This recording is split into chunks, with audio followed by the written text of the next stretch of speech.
Hi, I'm Dr. Beth Molleson. And I'm Dr. Alyssa Watson. And you are listening to the Veterinary Breakroom podcast, where Dr. Alyssa and I talk about kind of informal topics in veterinary medicine, and basically just share all of our opinions on certain topics. So today we're going to be talking about the idea of whether or not in your practice, your clients or your patients stick with a specific doctor, or if you are more of a clinic that does the free-for-all method, as I like to call it, or maybe a little bit of both. So one of the reasons we wanted to talk about this is our last podcast episode that you can check out was about non-compete clauses. And within that, it kind of came up or got us thinking about, how attached do your clients get to you? Are they following you around town if you leave the hospital into the next town? Or are your clients and patients used to have a little bit of a bond or exposure with all of the vets in the clinic? So I wanted to kind of start off and see what Dr. Alyssa has experienced in her practice, what kind of the going model is. Dr. Alyssa, do you guys stick with the same doctor, or what's your plan? So I think for one of the things, I have worked at a couple different practices. Unlike I know you, Dr. Beth, have stuck with a practice for over 10 years. You're very loyal. I have worked in a couple different practices in kind of, some urban areas, both in Reno, Nevada, and then now currently in Las Vegas. And so I think that makes a really big difference too. Where are you practicing? How big is your practice? Because there's a really big difference between 2 veterinarians and 10 veterinarians. Sure. And so I haven't worked in a practice that's quite as big as that, but I did work in a practice that had, 5 veterinarians, 5 or 6 veterinarians, that were on staff. And in those instances, I do think that I would hear a lot from clients about frustrations surrounding non-continuity, and never knowing who they were going to see. And so obviously if there's only 2 of you at the practice, it's really quite a bit easier to stick with the same doctor all the time. Although Sure. there are some times where as a doctor, I have discouraged people from doing that because I don't want them to only be comfortable with me because I can't be there all the time, Sure. And so sometimes that puts a little pressure on me as the doctor that, while I think that it's very flattering, it's an honor to be able to serve people and for them to, trust me with their pet's care. I really take that very seriously. At the same time, I don't like hearing we won't see anybody but you. It's a lot of pressure. It is a lot of pressure. I don't know. How do you feel? Yeah, I feel somewhat similarly. So yes, like you said, I've been at the same practice for over 10 years in varying capacity, was there full-time, of course, for a long time, and then have worked part-time to varying schedules over the last maybe 5 years. And even though I've been at the same place the whole time, we have changed our protocols several times. So believe it or not, when I first started, we didn't, this seems very archaic now, but we didn't even have appointments scheduled to a certain doctor. So there was just like this lump of appointments on the schedule. And it was a little bit of like, whoever gets done first, however it worked out with the schedule was who you would see. So there were, of course, circumstances where we still would have a client that's requested a specific doctor and when we would make that happen. And then there were periods in time where our goal was to have every patient assigned a specific doctor, even if they hadn't requested that. We kind of were trying to divvy everybody up because we felt like at the time that that's what provided the best care. And then, of course, everywhere in between that, where I think, a significant amount of the time we have clients that were just looking for different things. So some clients that wanted a specific doctor, others that didn't. So I feel like I've experienced a little bit of the full gamut, which is kind of nice because I feel like I do have some feelings about this one. But yeah, so let's dive into, I definitely want to cover kind of what we think the pros are and what we think the cons are. And I know everyone, feels maybe a little bit differently. And I think there's different pros for clients and patients as there are for clinics. So of course, I think when we talk about having a specific doctor assigned to you, of course, the major pro to me is fairly obvious where that client and that patient get to know the doctor very well and vice versa, which I think can sometimes improve, client satisfaction when they have that strong bond. I think sometimes it can improve, or it seems like it could improve medical outcomes when there is that strong bond and you know the ins and outs of a patient that well. Um, the other thing I was thinking about this last night, Alyssa, do you feel like pets care if they see the same doctor every time? Like, do you feel like that is a pro or a con? I was like, maybe it's a con because if they know you're the doctor, then maybe they form a negative relationship. Maybe it's good to switch it up. But anyway, I want to hear from you your thoughts on that. I had not thought of that until you just brought it up. But it is another thing I hear from clients. I do. I hear this from clients. I think we all get the he doesn't like men, or he prefers women, or doesn't like women. I don't hear that one as much. but, but I'm sure it's No out comment. there. Yeah, I'm makes sure it's sense. out there. And so, but I have heard that before too, that, I where clients have at least said they felt their dog or cat felt more comfortable with a particular person, and not just a doctor, a particular, Sure, that's a good support point too. staff, technician, Absolutely. licensed technician. They're like, oh, please, can we see, this licensed technician because my dog trusts her.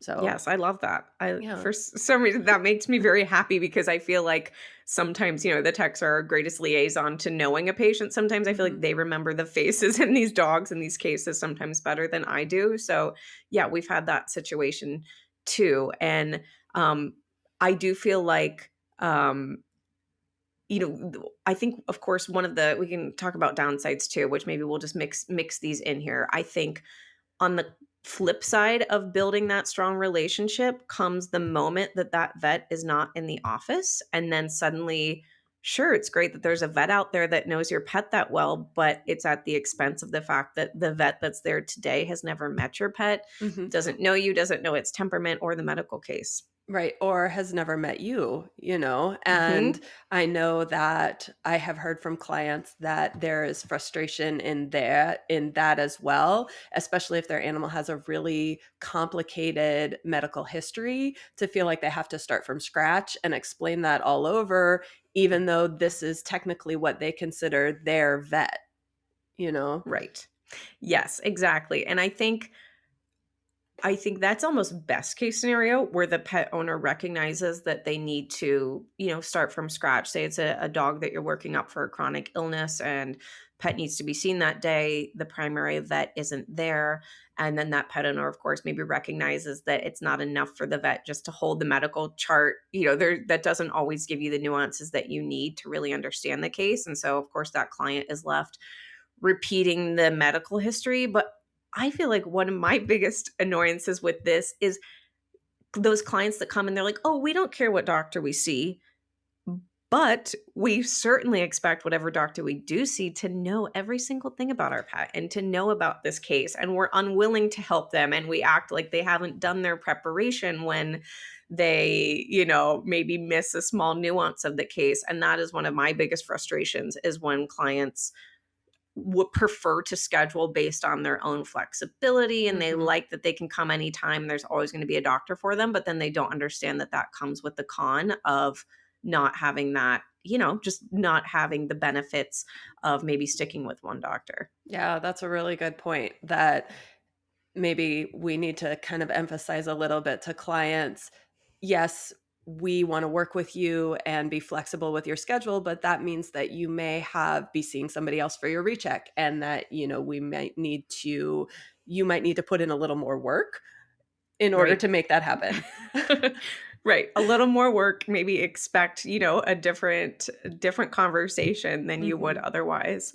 I think another, tying this back to our non-compete discussion, Alyssa, I thought it was really interesting because when we were looking through kind of the pros and cons of non-compete and how they help veterinary practices or maybe how they harm the hiring process or whatnot.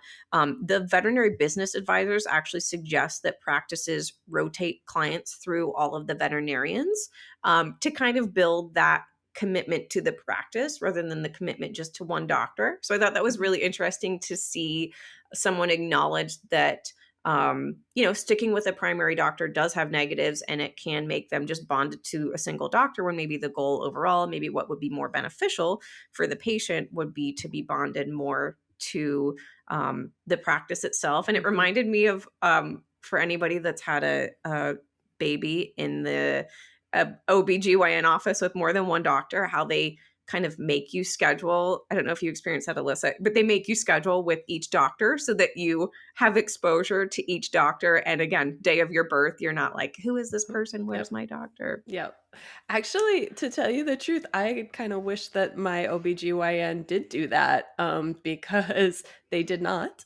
Really? And with my first baby, uh, I had preterm labor and a C-section in the middle of the night.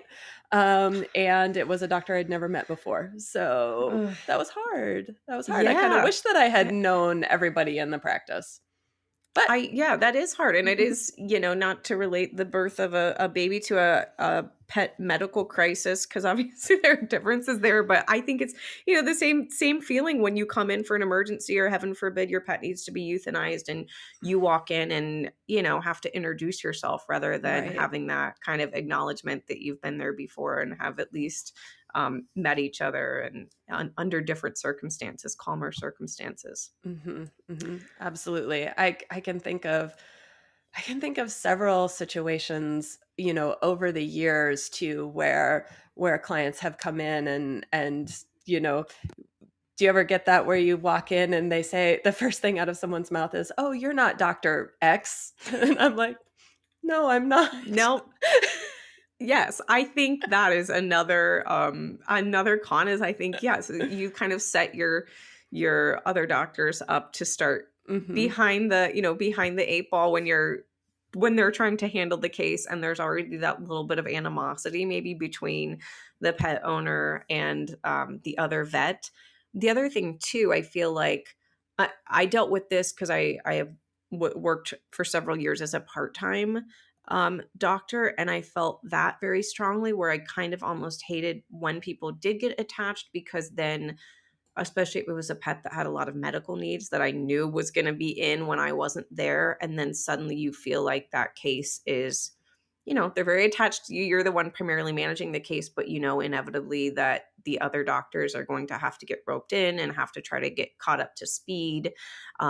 So I think sometimes there's no clear win-win pathway because at the same token, I know we've had like say for example an Addisonian patient that we encourage to find a primary doctor so that their care could be kind of followed once a month with the same doctor and they kind of preferred the flexibility of scheduling whenever they wanted to. And then, of course, that's just a tough case to pass month to month if you're doing more than just, the Zycortal injections or whatever, pass that case month to month without any consistency. I find that challenging too. So I don't know that there's always a right answer. I don't think that there Um, is always a right answer. I feel like it is a fine line. You're walking this fine line between building a relationship and trust with the client, because that's another thing. And I know you had looked at least trying to get a little data on this and some statistics, and we weren't able to find any. But we definitely hear over and over that communication is really key when we're looking at things like litigation or board complaints or negative mhm, outcomes. And so having that relationship and being able to communicate, I do think you build that over time with someone. And then to have another doctor step in, you know, that's a place where it's such a fine line. You want them to be able to speak with everyone and feel comfortable with mhm, everyone in the practice, but you still want that continuity of care. And then right. I feel like if, in those instances, like you said, where you have an emergency or maybe something didn't go well, a surgical complication or something, you can step in and say, "Hey, we have this relationship. You've known me Right. for years," Right. and I think that that can help clients better understand, and maybe not jump to something like a board complaint or Yeah, absolutely. I think when you look at like a medical mistake from the perspective of a client, and if it's a medical mistake that has happened, um, under the guidance of a vet that you have known and trusted for 5 years versus a doctor that was practicing on your pet that, you dropped off in the morning and Mhm. you've never set eyes on the doctor. I think even though that doctor is just as qualified and knowledgeable, as you are from the client perspective, I think those are two totally different situations. So certainly you can empathize with that side of thing in those situations as well. So, and the other thing, as we were looking into this, that I was thinking about, Alyssa, was I believe it very, when we talk about the veterinary client patient relationship, of course, not only is that something that we talk about more from a humanistic standpoint of how bonded do we feel to each other, but also from a legal standpoint of, can we refill medications for these other pets? Maybe there's a dog that has primarily seen one doctor in the practice. And I, again, tried to get clear answers. I believe it varies by state, kind of what the exact rules are, as far as can another doctor in that practice, prescribe medication or offer a refill. And so I know we've run into that issue a little Mhm. bit where, of course, the pet has 0 doses of medication left and they need a refill and their primary doctor's not there. Right, exactly. And it does definitely vary by state. You need to check your practice act. And it varies depending on, what medications you're prescribing too, because I think in different states, specifically controlled substances need to, I know several veterinarians that even if it's not technically illegal, they will not prescribe controlled Sure. substances to an animal that they have not laid hands on.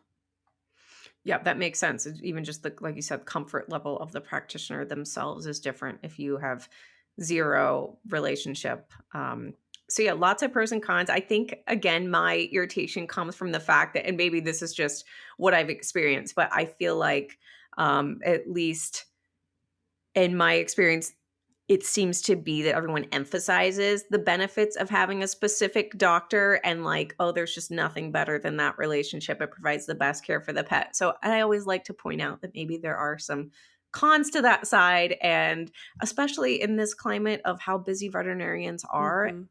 trying to make a schedule that's efficient. Just sometimes getting the pet seen by any doctor is a challenge in this climate. So interesting things to think about. Yeah, it really is. It's funny. It kind of brings us to our win of the week, because it's just very ironic. So I was in clinic a couple weeks ago, and I'm not in clinic very often these days, but I actually had 2 days in a row. And Mhm. so that was not very usual for me, but I was so excited that I had 2 days in a row because then I could follow up on cases that I had seen the day before Right? That's and great. talk, yep, Mhm. and call people and talk to people. I didn't have to, check in, call people from home or something, Right.